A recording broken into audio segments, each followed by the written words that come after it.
I'm Chris Williams. I'm the Director of Communication Operations in Davis School District. Welcome to the 9th edition of the video series that we call The New Now. In this edition, you'll hear from Tim Best. He serves as our District Athletic Director. Tim wants to talk about the efforts that are underway to keep our student athletes safe as they are hitting the practice field. As you know, COVID-19 continues to run across our nation and across the globe. We need to do everything we can to keep our students and our student athletes safe as they want to participate in fall sports. So Tim will be explaining a little bit about what we're doing to help them. I found this out the other day. Tim is an All-American. He ran hurdles. He attained this status when he was a redshirt freshman. Go Jayhawks. Incredible. He's a great guy.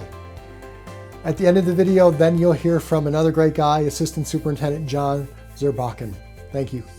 Hi, I'm Tim Best. I'm the Healthy Lifestyles Director for Davis School District. This is my 28th year in education. My duties include K-12 health, PE, driver education, secondary athletics, and a Title IX compliance officer for athletics. So I've been a classroom teacher. I've taught kindergarten through 9th grade, health, PE, had a background in coaching as well.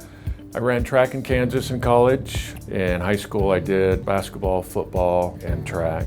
So in Davis School District, we have over 800 coaches, and so I work closely with them to ensure that we are in compliance with the Utah High School Activities Association to make sure that our student athletes have a great experience.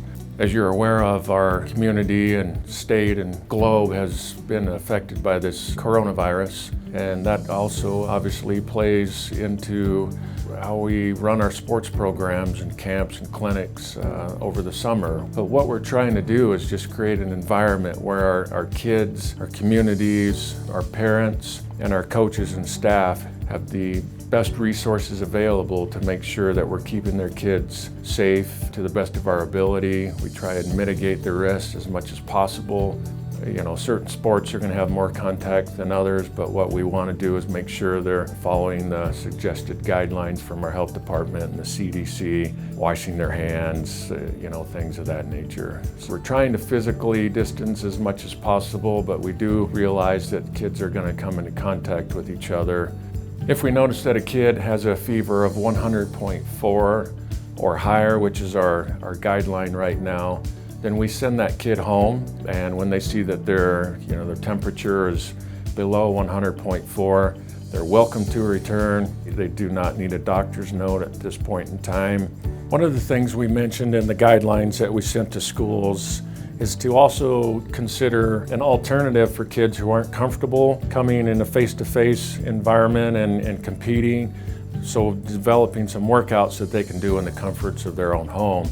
The other things we're looking at is, you know, we've eliminated the post-game handshakes for now. We ask that kids bring their own water bottles so they're not gathering at the watering fountain. Things with equipment, we're spacing them around the perimeter. Any kid that doesn't feel comfortable doing these activities, these are extracurricular activities. They don't have to do these activities if they feel uncomfortable or maybe they have somebody that's high risk in their home setting.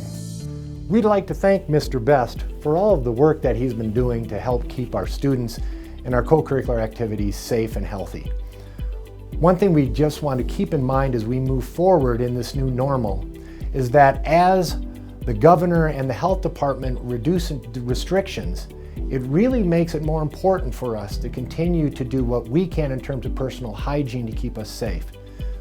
It makes it more important for us to ensure that we are using hand sanitizers when we touch flat surfaces, that we bring our own water to events, that we attempt everything we can to physically distance when it's appropriate from other people. The disease hasn't gone away and isn't going away anytime soon. But as we open up activities and we bring our students together and we watch them compete and we watch them perform in co-curricular activities, please take every opportunity to do the things that you can do personally to ensure that you and those around you are remaining safe.